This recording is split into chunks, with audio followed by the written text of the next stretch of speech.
Hello and welcome to my YouTube channel. આજે આપણે એકમલક્ષી અર્થશાસ્ત્રના 5મા લેક્ચરમાં આવક વપરાશ રેખા એટલે કે ઇન્કમ કન્ઝમ્પશન કર્વ વિશે સમજશું। એને એન્જલ રેખા પણ કહી શકાય છે। આ એન્જલ રેખા જે છે એનું નામ એ જર્મન આંકડાશાસ્ત્રી એસ્ટન એન્જલના નામ ઉપરથી રાખવામાં આવ્યું છે, જે વસ્તુની માંગ અને ખરીદનારની આવક વચ્ચે સંબંધ દર્શાવે છે કે આપણી ઇન્કમ જે છે એ વધી એના લીધે આપણું કન્ઝમ્પશન જે છે એ વધે છે। એ સંબંધ જે છે એ ઇન્કમ કન્ઝમ્પશન કર્વ બતાવે છે, અથવા તો એને આપણે એન્જલ કર્વ પણ કહી શકીએ। હવે આપણે આકૃતિ દ્વારા ઇન્કમ કન્ઝમ્પશન કર્વ જે છે એ સમજીએ તો આ એક્સ અને વાય વસ્તુ જે છે એની ડિમાન્ડ છે, બરાબર। અને આ જે છે બજેટ લાઇન છે L1 M1। તો સૌથી પહેલાં L1 M1 જે છે એ બજેટ લાઇન છે। હવે આપણે ઇન્કમ જે છે એ વધેલી એટલે બજેટ લાઇન શું કરશે, બહારની તરફ શિફ્ટ થશે। તો બજેટ લાઇન બહારની તરફ શિફ્ટ ગઈ ત્યારે આપણે વાયનું કન્ઝમ્પશન પણ વધાર્યું અને એક્સનું કન્ઝમ્પશન પણ વધાર્યું, બરાબર। અહીંયા વાયમાંથી Y1માંથી આપણે Y2માં ગયા અને અહીંયા X1માંથી X2માં, અને ફરી પાછી આપણી ઇન્કમ વધી તો આપણે L2થી લઈને L3 સુધીની આપણી જે બજેટ રેખા જે છે એ બહારની તરફ શિફ્ટ ગઈ। L3 M3 જે છે એ આપણી ત્રીજી બજેટ લાઇન છે। એટલે જેમ આપણી ઇન્કમ વધી એમ આપણી બજેટ રેખા જે છે એ બહારની તરફ શિફ્ટ કરે છે, અને એના લીધે જે છે આપણે વાય વસ્તુનું કન્ઝમ્પશન પણ વધારે છે અને એક્સ વસ્તુનું કન્ઝમ્પશન પણ વધારે છે। આ એક્સ અને વાય જે છે એ કઈ પ્રકારના ગુડ છે, તો એ નોર્મલ ગુડ છે। એક્સ અને વાય જે છે, એક્સની ડિમાન્ડ પણ વધે છે અને વાયની ડિમાન્ડ પણ વધે છે। અહીં એક્સ અને વાય જે છે એ બંને જે છે એ નોર્મલ ગુડ છે, એટલે સામાન્ય વસ્તુ છે। એટલે જેમ આપણી ઇન્કમ વધશે એમ આપણે એનું કન્ઝમ્પશન પણ વધારતા જશું। એટલે ઇન્કમ વધેલી અને આપણે એનું કન્ઝમ્પશન પણ વધારેલું, તો બંને એરો જે છે એ સેમ ડિરેક્શનમાં જાય છે। એટલે આપણે આ જે સંતુલનના બિંદુ E1 E2 અને E3ને જોઈન્ટ કરશું તો આપણે ઇન્કમ કન્ઝમ્પશન કર્વ મળશે। એટલે ઇન્કમ જેમ જેમ આપણી વધશે એમ આપણું કન્ઝમ્પશન પણ વધશે। એટલે નોર્મલ ગુડ માટે જે છે એ ઇન્કમ કન્ઝમ્પશન કર્વ એટલે કે આવક વપરાશ રેખા અથવા તો આપણે કહી શકીએ એન્જલ કર્વ જે છે એ અપવર્ડ સ્લોપિંગ હશે, કે જેમ જેમ આપણી ઇન્કમ વધેલી એમ એમ આપણું કન્ઝમ્પશન પણ વધેલું। નોર્મલ ગુડ માટે જે છે ઇન્કમ કન્ઝમ્પશન કર્વ જે છે એ અપવર્ડ સ્લોપિંગ લાઇન હશે। અપવર્ડ સ્લોપિંગ લાઇનનો મતલબ શું થશે કે ઇન્કમ વધશે એની સાથે સાથે આપણું કન્ઝમ્પશન પણ વધશે। આગળ જોઈએ તો કોઈ પણ વ્યક્તિગત ગ્રાહકની એન્જલ રેખા એ તેની આવક વપરાશ રેખા પરથી મેળવી શકાય છે। આપણે જેમ આગલા વિડીયોમાં વાત કરેલી કે પ્રાઇસ કન્ઝમ્પશન કર્વ ઉપરથી આપણે કોઈ પણ ગ્રાહકની ડિમાન્ડ જે છે એ શોધી શકીએ છીએ। હવે આપણે આ ઇન્કમ કન્ઝમ્પશન કર્વ રેખા જે છે એના ઉપરથી આપણે શું એન્જલ રેખા શોધી શકીએ છીએ। વ્યક્તિગત ગ્રાહક માટે આઈસીસી પર દરેક બિંદુ 3 બાબતનું સંયોજન છે, તેની નાણાકીય આવક, વસ્તુ એક્સની માંગ અને વસ્તુ વાયની માંગ। હવે આપણે જે અહીંયા આકૃતિમાં વાત કરેલી તો દરેક ઇક્વિલિબ્રિયમ પોઈન્ટ જે છે એ શું વાત કરે છે કે વ્યક્તિગત ગ્રાહક માટે 3 બાબતોનું સંયોજન છે। સૌથી ફર્સ્ટ શું છે એની બજેટ લાઇન એટલે કે નાણાકીય આવક, બરાબર, નાણાકીય આવક। અને સેકન્ડ વસ્તુ શું કહે છે કે વસ્તુ એક્સની ડિમાન્ડ અને વસ્તુ વાયની ડિમાન્ડ, એ 3 બાબતોનું સંયોજન છે આઈસીસી। એટલે કે આ ઇન્કમ કન્ઝમ્પશન કર્વ જે છે એ 3 બાબતોનું સંયોજન છે। કઈ 3 બાબત? તો સૌથી પહેલાં બજેટ લાઇન એટલે શું, નાણાકીય આવક। અને બીજી વસ્તુ શું છે, એક્સની ડિમાન્ડ અને વાયની ડિમાન્ડ, એટલે 3 વસ્તુ ઉપર ડિપેન્ડ છે। હવે બિંદુ E1 જે છે એમાં નાણાકીય આવક L1 M1 છે, એટલે કે એ બજેટ રેખા છે, એ L1 M1 દ્વારા દર્શાવવામાં આવતી નાણાકીય આવક છે। વસ્તુ એક્સની માંગ જે છે એ X1 અને વસ્તુ વાયની માંગ જે છે એ Y1। સૌથી પહેલાં આપણે L1ની વાત કરીએ તો L1 અને M1 જે છે એ પહેલી બજેટ રેખા છે। એમાં આપણે વસ્તુ એક્સ અને વાયના કેટલા એકમો માંગીએ છીએ, એક્સના X1 અને વાયના Y1, એ જ અહીં કીધેલું છે। તેવી જ રીતે બિંદુ E2 ઉપર L2 M2 અને X2 Y2નું સંયોજન છે, અને આ પ્રક્રિયા આગળ પણ ચાલતું રહે છે। તેથી આઈસીસી પરના બિંદુઓ એ નાણાકીય આવક, વસ્તુ એક્સની માંગના સંયોજનનો સમૂહ આપે છે, જેમ કે L1 M1 X1 L2 M2 X2 વગેરે તેમજ નાણાકીય આવક અને વસ્તુ વાયની માંગના સંયોજનના અન્ય સમૂહો પણ આપે છે. એટલે આપણે જે પહેલાં કીધું એમ જ કે આ આઈસીસી છે, ઇન્કમ કન્ઝમ્પશન કર્વ, એ 3 બાબતોનું સંયોજન છે. પહેલી કઈ બાબત કે આપણી નાણાકીય આવક. નાણાકીય આવક એટલે શું કીધું? બજેટ રેખા. બીજું શું કીધું આપણે? એક્સની ડિમાન્ડ અને ત્રીજું છે વાયની ડિમાન્ડ. એ 3 વસ્તુનું સંયોજન જે છે એ ઇન્કમ કન્ઝમ્પશન કર્વ એટલે કે આવક વપરાશ રેખા જે છે એ બતાવે છે. હવે જો બંને વસ્તુઓ સામાન્ય વસ્તુ એટલે કે નોર્મલ ગુડ હોય તો આવક વધવાની સાથે સાથે ગ્રાહક જે છે એ બંને વસ્તુઓની ખરીદી કરે છે. આપણે જેમ આકૃતિમાં ઉપર જોયું કે એક્સની ડિમાન્ડ પણ વધેલી અને વાયની ડિમાન્ડ પણ વધેલી. જો એક્સ અને વાય બંને નોર્મલ ગુડ હશે તો ગ્રાહક શું કરશે કે બંને વસ્તુઓની ખરીદી જે છે એ વધારી નાખશે. જો અન્ય પરિબળો એટલે કે કિંમત જે છે એ સ્થિર રહે અને ગ્રાહકની આવક વધતા તે જે વસ્તુના એકમોની ખરીદી વધારે તો તે વસ્તુ જે છે એ સામાન્ય વસ્તુ કહેવાય. કિંમત એની સ્થિર હોય અને ગ્રાહક જે છે એની આવક વધતા એ કઈ વસ્તુની ડિમાન્ડ કરે છે? એ સૌથી વધારે નોર્મલ ગુડની જ ડિમાન્ડ કરશે કે એની આવક વધી તો એ સૌથી પહેલાં સામાન્ય વસ્તુ જે છે એ જ એકમોની ખરીદી વધારશે. એને આપણે સામાન્ય વસ્તુ કહી શકીએ કે જે વસ્તુ જે છે એની ગ્રાહક ખરીદી વધારે છે એ નોર્મલ ગુડ છે. એની આવક વધતાની સાથે જ જે વસ્તુના એકમો એ વધારે છે એને સામાન્ય વસ્તુ કહેવામાં આવે છે. તેનાથી વિપરીત જો આવક વધતા ગ્રાહક તે વસ્તુ જે છે એની ખરીદી ઓછી કરી દે તો એને નિમ્ન ગુણવત્તાવાળી વસ્તુ અથવા તો એને ઇન્ફિરિયર ગુડ કહેવામાં આવે છે, એટલે હલકી વસ્તુ. મેં તમને આગલા વિડીયોમાં પણ સમજાવેલું હતું કે જ્યારે આપણે ઇન્કમની વાત કરશું ત્યારે એના સાથે જે છે ઇન્ફિરિયર ગુડ સંકળાયેલું છે કે આવક જે છે આપણી વધશે અને આપણે એ ગુડનું પરચેસ જે છે એ ઓછું કરી નાખશું તો એ થશે ઇન્ફિરિયર ગુડ. અને પ્રાઇસ કન્ઝમ્પશન કર્વની આપણે આગલા વિડીયોમાં વાત કરેલી હતી. તો પ્રાઇસ સાથે હંમેશા આવશે ગિફન ગુડ કે પ્રાઇસ જે છે એ ઘટતા આપણે એ વસ્તુની ડિમાન્ડ જે છે એ ઓછી કરી નાખશું. પ્રાઇસ ઘટી અને ડિમાન્ડ પણ ઘટાડી દેશું તો એ વસ્તુ કઈ હશે? ગિફન વસ્તુ. બરાબર. અને અહીં પણ એવી રીતના છે કે આપણી ઇન્કમ જે છે એ વધી તો પણ આપણે એની ડિમાન્ડ જે છે એ ઘટાડી દીધી તો એ જે છે એ ઇન્ફિરિયર ગુડ. એટલે ઇન્કમ સાથે જે છે ઇન્ફિરિયર ગુડ આવશે અને પ્રાઇસ કન્ઝમ્પશન કર્વ પ્રાઇસ સાથે હંમેશા ગિફન ગુડ આવશે. એ તમારે ખાસ યાદ રાખવાનું ગિફન અને ઇન્ફિરિયરમાં. આમાં મિસ્ટેક કરવાની નથી. જો આવક એક ચોક્કસ સ્તરથી વધે અને ગ્રાહક માટે વસ્તુ એક્સ જે છે એ નિમ્ન ગુણવત્તાવાળી એટલે કે ઇન્ફિરિયર બની જાય તો આવક વપરાશ રેખા જે છે એ વાય અક્ષિસ તરફ વળશે. બરાબર. અને જો આવક જે છે એ ચોક્કસ સ્તરથી વધે અને ગ્રાહક માટે વાય જે છે એ નિમ્ન ગુણવત્તાવાળી, અહીંયા એક્સ નિમ્ન ગુણવત્તાવાળી છે તો ગ્રાહક શું કરશે? વાય તરફ જશે. અને જો વાય નિમ્ન ગુણવત્તાવાળી હશે તો ગ્રાહક જે છે એ એક્સ તરફ જશે.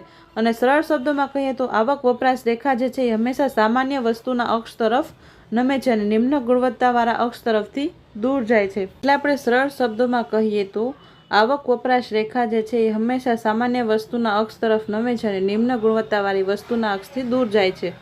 એનો મતલબ શું છે કે એક્સ જ્યારે ઇન્ફિરિયર ગુડ હશે એટલે હલકી વસ્તુ હશે ત્યારે આ ઇન્કમ કન્ઝમ્પશન કર્વ જે છે એ વાય વસ્તુ તરફ ઢળશે અને જ્યારે વાય જે છે એ ઇન્ફિરિયર ગુડ હશે ત્યારે ઇન્કમ કન્ઝમ્પશન કર્વ જે છે એ એક્સ તરફ જશે. એટલે આપણે શોર્ટમાં કહીએ તો આઈસીસી જે છે એ નોર્મલ ગુડ તરફ જશે અને ઇન્ફિરિયર ગુડ જે છે એનાથી દૂર જશે. ઇન્ફિરિયર ગુડના જે અક્સિસ હશે એટલે આપણા એક્સ અક્સિસ અને આ વાય અક્સિસ. બરાબર. તો આ એક્સ જે છે એ ઇન્ફિરિયર છે તો આ ઇન્કમ કન્ઝમ્પશન કર્વ જે છે આવી રીતના વાય તરફ જશે. બરાબર. અને જો વાય જે છે એ ઇન્ફિરિયર છે તો શું થશે? એક્સ તરફ જશે. ઇન્કમ કન્ઝમ્પશન કર્વ એ એક્સ તરફ નમી જશે. હવે એની આપણે આકૃતિ જોઈએ તો આ જે છે એની આકૃતિ આપેલી છે કે જ્યારે વાય ઇન્ફિરિયર છે અને એક્સ જે છે એ નોર્મલ છે. બરાબર. આવી રીતના જે આપણી બજેટ લાઇન જે છે આપણી ઇન્કમ વધી એમ આપણે એક્સ વસ્તુ જે છે એનું ડિમાન્ડ જે છે એક્સ વસ્તુ આપણી જેમ જેમ ઇન્કમ વધેલી આ બજેટ રેખા આપણે ઇન્કમ વધેલી બતાવે છે એમ જેમ જેમ આપણે ઇન્કમ વધેલી એમ આપણે એક્સ વસ્તુની ડિમાન્ડ વધારેલી અને વાય વસ્તુની ડિમાન્ડ જે છે એ ઓછી કરી નાખેલી. એટલે આપણું આ ઇન્કમ કન્ઝમ્પશન કર્વ જે છે, આ ઇક્વિલિબ્રિયમ પોઈન્ટ્સ જે છે એને આપણે જોડીને ઇન્કમ કન્ઝમ્પશન કર્વ બનાવશું તો એ એક્સ ગુડ તરફ આવશે, કારણ કે વાય જે છે એ ઇન્ફિરિયર હલકી વસ્તુથી આ ઇન્કમ કન્ઝમ્પશન કર્વ જે છે એ દૂર જશે, બરાબર. આવી જ રીતના અહીંયા એક્સ જે છે એ ઇન્ફિરિયર છે અને વાય જે છે એ નોર્મલ સામાન્ય વસ્તુ છે, તો એક્સ જે છે એ ઇન્ફિરિયર ગુડ હશે ત્યારે ઇન્કમ કન્ઝમ્પશન કર્વ જે છે એ વાય તરફ જશે, બરાબર. અહીં એક્સ જે છે એ ઇન્ફિરિયર એટલે કે હલકી વસ્તુ છે. હલકી વસ્તુ હશે તો આપણે ઇન્કમ જેમ આપણી ઇન્કમ વધેલી, બજેટ રેખા આગળની તરફ શિફ્ટ થયેલી એટલે આપણી ઇન્કમ વધેલી, તો આપણે એક્સ ગુડની ડિમાન્ડ જે છે એ ઓછી કરી નાખેલી અને વાય ગુડ જે છે એની ડિમાન્ડ જે છે એ વધારી દીધી, બરાબર. તો એ જે છે આપણે ઇક્વિલિબ્રિયમ પોઈન્ટ્સને જોડશું તો એ આપણું આ ઇન્કમ કન્ઝમ્પશન કર્વ જે છે એ વાય વસ્તુ તરફ ઢળતું બનશે, એક્સ વસ્તુના એક્સિસથી દૂર જશે ને વાયની નજીક જશે. એટલે આપણે શોર્ટમાં કહીએ તો ઇન્કમ કન્ઝમ્પશન કર્વ જે છે એ નોર્મલ વસ્તુ તરફ જશે અને ઇન્ફિરિયર વસ્તુના એક્સિસથી દૂર ભાગશે. અહીંયા એ જ આકૃતિમાં સમજેલું છે કે વાય જે છે ઇન્ફિરિયર હશે ત્યારે એ એક્સ તરફ આવશે અને એક્સ જ્યારે ઇન્ફિરિયર છે ત્યારે વાય તરફ ઇન્કમ કન્ઝમ્પશન કર્વ એટલે કે આવક વપરાશ રેખા જે છે એ જશે. અહીં એ નોંધવું જોઈએ કે બંને વસ્તુઓ એકસાથે નિમ્ન ગુણવત્તાવાળી હોઈ શકે નહીં. એટલે તમને એમ થશે કે એક્સ અને વાય બંને જે છે એ ઇન્ફિરિયર ગુડ, બંને જે હલકી વસ્તુ છે એ કોઈ દી પોસિબલ થશે નહીં, બરાબર. કારણ કે શું કામ? આપણે એવો પ્રશ્ન મનમાં થાય કે શું કામ? તો કારણ કે જો આવું થાય તો જેમ નાણાકીય આવક વધે છે તેમ એ બંને નિમ્ન ગુણવત્તાવાળી વસ્તુઓની માંગ ઘટશે અને ગ્રાહકની પૂરેપૂરી નાણાકીય આવક જે છે એ ખર્ચાયા વગરની જ રહેશે, જે તટસ્થ વક્રના સિદ્ધાંતની ધારણાની વિરુદ્ધ છે. તટસ્થ વક્રની ધારણા શું છે કે ગ્રાહકની પૂરેપૂરી ઇન્કમ જે છે એ વપરાઈ જવી જોઈએ. પણ જો બંને વસ્તુ નિમ્ન પ્રકારની હશે તો જેમ ઇન્કમ વધશે એમ આપણે એનું કન્ઝમ્પશન જે છે એ ઘટાડતા જશું. હવે બંને વસ્તુનું કન્ઝમ્પશન ઘટાડશું તો આપણા પાસે વધારાની ઇન્કમ જે છે એ વધશે. આપણે જે વસ્તુ નથી ખરીદેલી તો એની ઇન્કમ જે છે આપણા પાસે વધશે અને એ જે છે એ તટસ્થ વક્રના સિદ્ધાંતની વિરુદ્ધની ધારણા છે. એટલે કોઈ દી નહીં બને કે બંને વસ્તુ જે છે એ નિમ્ન પ્રકારની હોય. હવે આપણે જોઈએ હકારાત્મક આવક અસર એટલે કે પોઝિટિવ ઇન્કમ ઇફેક્ટ. સામાન્ય વસ્તુઓ માટે જે છે એ ઇન્કમ ઇફેક્ટ પોઝિટિવ હોય, એટલે નોર્મલ ગુડ હશે, સામાન્ય વસ્તુ હશે તો એમાં ઇન્કમ ઇફેક્ટ શું હશે? પોઝિટિવ. કેવી રીતના? તો ઇન્કમ વધશે તો આપણું કન્ઝમ્પશન પણ વધશે, એટલે બંને એરો જે છે એ સેમ ડિરેક્શનમાં, એટલે પોઝિટિવ અસર આપણે કહી શકીએ કે હકારાત્મક અસર. એ ક્યારે હશે? તો સામાન્ય વસ્તુના સંદર્ભમાં ઇન્કમ કન્ઝમ્પશન કર્વ જે છે એ પોઝિટિવ હોય, ઇન્કમ ઇફેક્ટ પોઝિટિવ હોય. અને નકારાત્મક ઇન્કમ ઇફેક્ટ ક્યારે હશે? ઇન્ફિરિયર ગુડ માટે. ઇન્ફિરિયર ગુડ જ્યારે હશે ત્યારે ઇન્કમ વધશે તો એનું કન્ઝમ્પશન ઘટશે. એટલે બંને એરો જે છે એ ઓપોઝિટ ડિરેક્શનમાં હોય ત્યારે નકારાત્મક બને છે.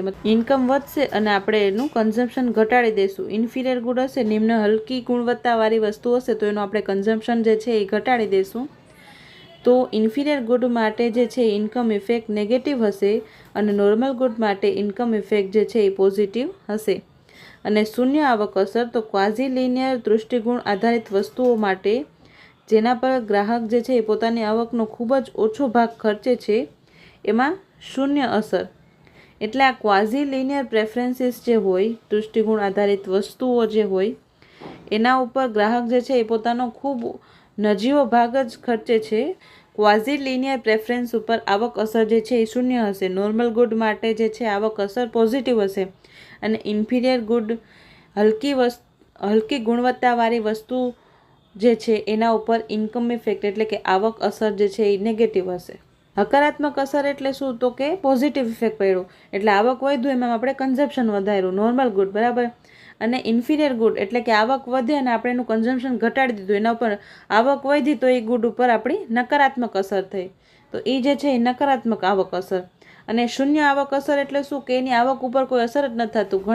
ઘણી વસ્તુ એવી હોય જેની આવક ઉપર કોઈ અસર નથી થતી પણ આપણે એ ગુડ ખરીદી જ છે, એનો નજીવ.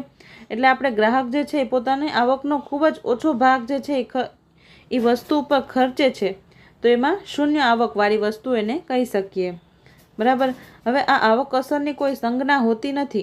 વસ્તુના સ્વભાવના આધારે હકારાત્મક, નકારાત્મક અને શૂન્ય હોઈ શકે।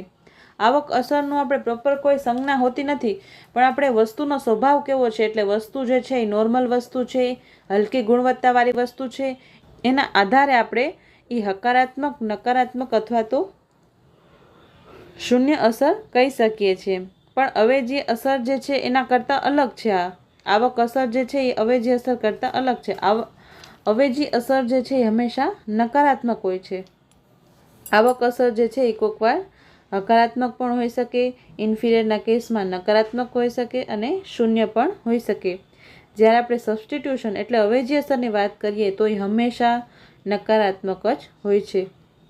હવે આ જે છે એ ઇન્કમ કન્ઝમ્પશન કર્વ જે છે એ આપેલા છે, એમાં વાય જે છે એ લક્ઝરી ગુડ હોય, લક્ઝરી ગુડ તરફ આપણું ઇન્કમ કન્ઝમ્પશન કર્વ જશે। એટલે લક્ઝરી આપણી જેમ જેમ ઇન્કમ વધશે એમ આપણે લક્ઝરી વસ્તુ જે છે એ વધારે ખરીદશું। નેસેસિટી વસ્તુ જે છે એ આપણે જેટલી ખરીદી છીએ એટલી જ ખરીદશું, પરંતુ લક્ઝરી વસ્તુ જે છે એના ઉપર વધારે ઇન્કમનો ભાગ જે છે એ ખર્ચ કરીશું। આ ઇન્કમ કન્ઝમ્પશન કર્વ જે છે એ ત્યારનો છે જ્યારે વાય જે છે એ લક્ઝરી ગુડ છે। અહીંયા એક્સ જે છે એ લક્ઝરી ગુડ, એટલે લક્ઝરી ગુડ જે હશે એના તરફ આપણું ઇન્કમ કન્ઝમ્પશન કર્વ જે છે એ ઢળે છે। અને આ જે છે 45 ડિગ્રી લાઇન, એ બંને વસ્તુ જ્યારે ઇક્વલ હોય, એટલે નેસેસિટી અને લક્ઝરી બંને વસ્તુ જ્યારે ઇક્વલ હોય ત્યારે આઈસીસી જે છે એ 45 ડિગ્રી લાઇન હશે। અહીંયા વાય જે છે એ લક્ઝરી છે અને અહીંયા એક્સ જે છે એ લક્ઝરી છે। અને આપણે ઉપરની આકૃતિમાં જોયું એ જ અહીંયા બે સાથે આપેલું છે કે અહીંયા જે છે એ એક્સ ઇન્ફિરિયર હોય ત્યારે એક્સ ઇન્ફિરિયર હોય અને વાય નોર્મલ હોય, તો વાય નોર્મલ છે તો આ કર્વ જે છે એ વાય તરફ જશે। અહીંયા જે છે એ એક્સ નોર્મલ, એટલે આ કર્વ જે છે એ એક્સ તરફ જશે। એટલે બે કન્ડિશન જે છે એ સાથે આકૃતિમાં ડ્રો કરેલી છે, પણ બંને સાથે ક્યારેય ઇન્ફિરિયર નહીં હોય। એક્સ અને વાય બંને સાથે ક્યારેય ઇન્ફિરિયર ગુડ નહીં હોય, એટલે હલકી વસ્તુ નહીં હોય। પછી આપણે જોઈએ એન્જલ રેખા। તો એન્જલ રેખા જે છે એ આપણે ઇન્કમ કન્ઝમ્પશન કર્વ ઉપરથી ડ્રો કરી શકીએ। જો ગ્રાહક તેની નાણાકીય આવક વધારવાની સાથે કિંમતો સ્થિર રહેતા બંને વસ્તુઓ એક્સ અને વાયની ખરીદીમાં પ્રમાણસર વધારો કરે તો તેની આવક વપરાશ રેખા ઉગમ બિંદુમાંથી નીકળતી ઉપર તરફ જતી સીધી રેખા હશે।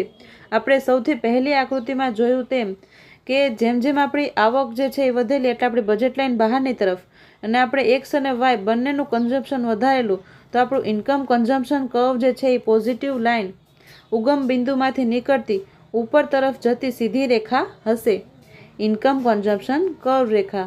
બીજી બાજુ એવી કેટલીક વસ્તુઓ છે, દાખલા તરીકે ખોરાક, જેની ખરીદી ગ્રાહકની નાણાકીય આવક વધવા છતાં પ્રમાણ કરતાં ઓછી વધે છે। એટલે આપણી જ્યારે ઇન્કમ વધશે ત્યારે આપણે લક્ઝરીઝ વસ્તુ જે છે એ વધારે ખરીદવાનું પસંદ કરશું, બરાબર। એટલે બરાબર આપણે બ્રાન્ડેડ કપડાં અને બ્રાન્ડેડ બધી વસ્તુ લેવાનું પસંદ કરશું।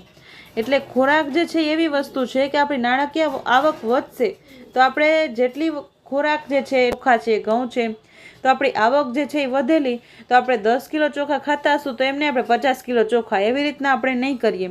એની જગ્યાએ આપણે શું કરશું, લક્ઝરિયસ વસ્તુ જે છે એ વધારે ખરીદશું। બીજી બાજુ આપણે જોઈએ તો એવી કેટલીક વસ્તુઓ છે કે જેની ખરીદી જે છે એ આપણી નાણાકીય આવક વધવા છતાં પણ આપણે પ્રમાણસર ઓછી જ, એટલે આપણે જેટલી પહેલાં ખરીદી કરતા હતા એટલી જ રહેવાની છે। આવી વસ્તુઓ માટે એન્જલ રેખા જે છે એ ઉપર તરફ જતી અને નીચેની તરફ અંતર્મુખ હોય છે। કોનકેવ ડાઉનવર્ડ એટલે આવી રીતના આ આખું જે છે એ કોનકેવ કહેવાય, આ અપવર્ડ કોનકેવ છે અને આ ડાઉનવર્ડ કોનકેવ છે, તો એ જે છે એ ડાઉનવર્ડ કોનકેવ હશે। જો ગ્રાહક તેની નાણાકીય આવક વધવાની સાથે કેટલીક મોજશોખની વસ્તુઓ લક્ઝરીઝ માટે માંગમાં પ્રમાણસર કરતાં વધુ વધારો કરે તો તેવી વસ્તુઓ માટે એન્જલ રેખા જે છે ઉપર તરફ જતી નીચે તરફ બહિર્મુખ રેખા હશે। અને એન્જલ રેખાની સ્થિતિસ્થાપકતાને માંગની આવક સ્થિતિસ્થાપકતા તરીકે પણ ઓળખવામાં આવે છે। એટલે એન્જલ રેખાની ઇલાસ્ટિસિટી જે છે, આપણે જે એન્જલ રેખા દોરીએ છીએ ઇન્કમ કન્ઝમ્પશન કર્વ ઉપરથી આપણે એન્જલ રેખા દોરીએ છીએ એને ઇલાસ્ટિસિટી, ઇન્કમ ઇલાસ્ટિસિટી પણ ઓળખવામાં આવે છે। આપણે પ્રાઇસ ઇલાસ્ટિસિટી કાઢીએ છીએ ને, પ્રાઇસ ઇલાસ્ટિસિટી, એમાં પ્રાઇસ અને ડિમાન્ડ વચ્ચેનો રિલેશન જોઈએ છીએ. જ્યારે ઇન્કમ ઇલાસ્ટિસિટી કાઢશું ત્યારે ઇન્કમ અને ડિમાન્ડનો રિલેશન જોશું ને, એટલે એને આવક માંગની સ્થિતિસ્થાપકતા એટલે ઇન્કમ ડિમાન્ડ ઇલાસ્ટિસિટી તરીકે પણ ઓળખવામાં આવે છે. એન્જલ રેખાની સ્થિતિસ્થાપકતાને માંગની આવક સ્થિતિસ્થાપકતા તરીકે પણ ઓળખવામાં આવે છે. એટલે કે ઇન્કમ ઇલાસ્ટિસિટી તરીકે પણ આપણે એને ઓળખી શકીએ. માંગની આવક સ્થિતિસ્થાપકતા તે દર્શાવે છે કે કિંમત સ્થિર રહેતા આવકમાં 1% ફેરફાર થાય તેના લીધે માંગમાં કેટલો ફેરફાર થાય છે. અહીંયા આપણે એન્જલ કર્વમાં ઇન્કમ અને ડિમાન્ડ એટલે કે કન્ઝમ્પશનની વાત કરીએ છીએ. તો ઇન્કમમાં જે છે એ 1% ઇન્ક્રીઝ થશે, તો ડિમાન્ડમાં જે છે એ કેટલા પર્સન્ટનું ઇન્ક્રીઝ થશે અથવા તો ડિક્રીઝ થશે. એ આપણે ઇન્કમ ઇલાસ્ટિસિટી બતાવે છે. હવે આપણે એન્જલ લો જોઈએ તો એન્જલનો નિયમ કે જેમ જેમ આવક વધે છે તેમ તેમ અનાજ અને પાયાની જરૂરિયાતો પર ખર્ચાતી આવકનું પ્રમાણ ઘટે છે. બીજા શબ્દોમાં કહીએ તો પાયાની જરૂરિયાતની વસ્તુઓ માટેની માંગની આવક સાપેક્ષતા 1 કરતાં ઓછી હોય છે. એટલે અહીં શું કહેવા માંગે છે કે એન્જલનો નિયમ એમ કહે છે કે જેમ જેમ આપણી આવક વધશે તેમ તેમ આપણે ખોરાક ઉપર જે છે એ આપણી ડિમાન્ડ, ખોરાક ઉપર આપણે ખર્ચ જે છે એ ઓછો કરશું, બરાબર, અને આપણે મોજશોખની વસ્તુ ઉપર ખર્ચ વધારે કરશું. એને ઇન્કમ ઇલાસ્ટિસિટી જે છે એ 1 કરતાં ઓછી કીધેલી કે આપણે પાયાની જરૂરિયાતની વસ્તુઓ અથવા તો અનાજ એટલે કે ખોરાકની વસ્તુઓ જે છે એની ઇન્કમ ઇલાસ્ટિસિટી જે છે એ <1 હશે અને લક્ઝરીઝ ગુડ માટે એ <1 હશે. એટલે કે આપણી આવક વધેલી એના કરતાં પણ વધારે આપણે મોજશોખની વસ્તુ ખરીદી શકશું, એટલે એ <1 હશે, બરાબર.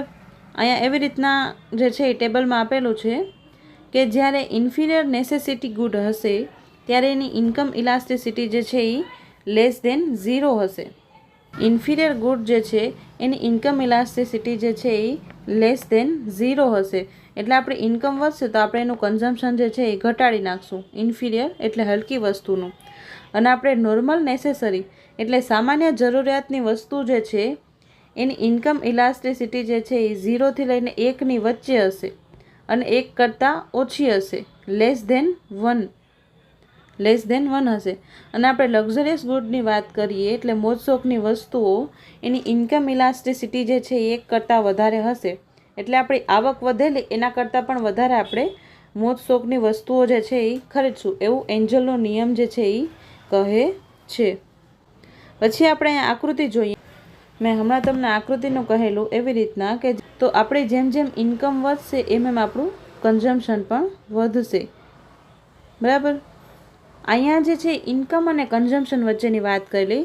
જ્યારે આપણે ઇન્કમ કન્ઝમ્પશન કર્વ જે છે એ સમજતા હતા એમાં 3 સંયોજનો હતા.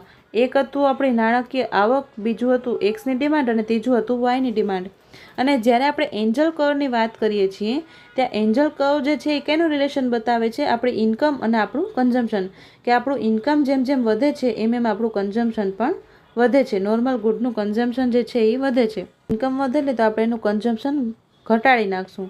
કે આપણી ઇન્કમ 300માંથી 400 થઈ તો પહેલાં આપણે ડિમાન્ડ આટલી કરતા હતા Q' સુધીની, પછી આપણી ઇન્કમ 400 થઈ તો આપણે એની ડિમાન્ડ જે છે એ ઘટાડી નાખી.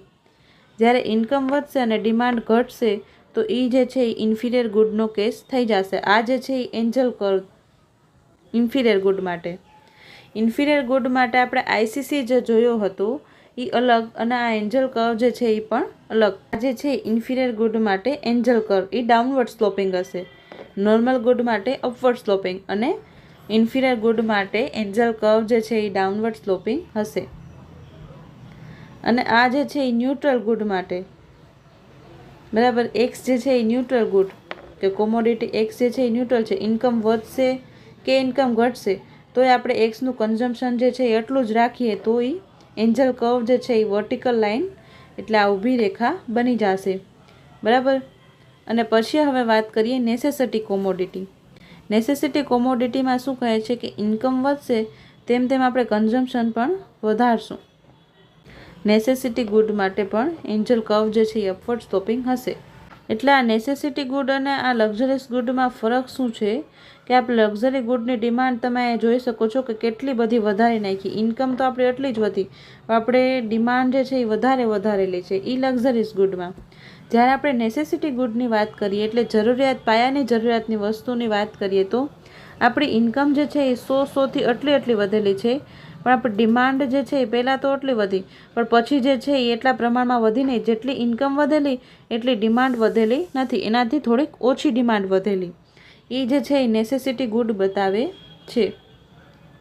હવે આપણે એક ક્વેશ્ચન જોઈએ તો નિમ્ન ગુણવત્તાવાળી વસ્તુઓ માટે આવક વપરાશ રેખા અને એન્જલ રેખા જે છે એ કેવી હોય છે? તો આપણે ઇન્ફિરિયર ગુડ માટે સમજ્યું હતું કે જે એક્સિસ ઉપર જે છે એ ઇન્ફિરિયર ગુડ હશે, ચાહે એક્સ હોય કે વાય હોય, તો એ નોર્મલ ગુડ તરફ જશે. વાય અગર નોર્મલ છે તો આ આઈસીસી જે છે એ વાય તરફ જશે, અને એક્સ હશે તો એ એક્સ તરફ જશે, નોર્મલ ગુડ તરફ. તો એ જે છે એ તો નેગેટિવલી સ્લોપ હશે. અને એન્જલ રેખા જે છે એ કેવી હશે? ઇન્ફિરિયર ગુડવાળી. તમને હમણાં જ બતાવેલું તે ઇન્ફિરિયર ગુડ માટે નેગેટિવલી સ્લોપ, કે ઇન્કમ વધશે અને આપણું કન્ઝપ્શન ઘટશે.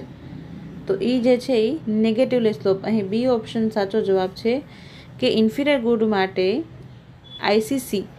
એટલે તમે આકૃતિ ડ્રો ના કરવી હોય તો એમને પણ તમે આનો જવાબ આપી શકો કે નિમ્ન ગુણવત્તાવાળી વસ્તુઓ માટે આવક વપરાશ રેખા અને એન્જલ રેખા કેવી હશે?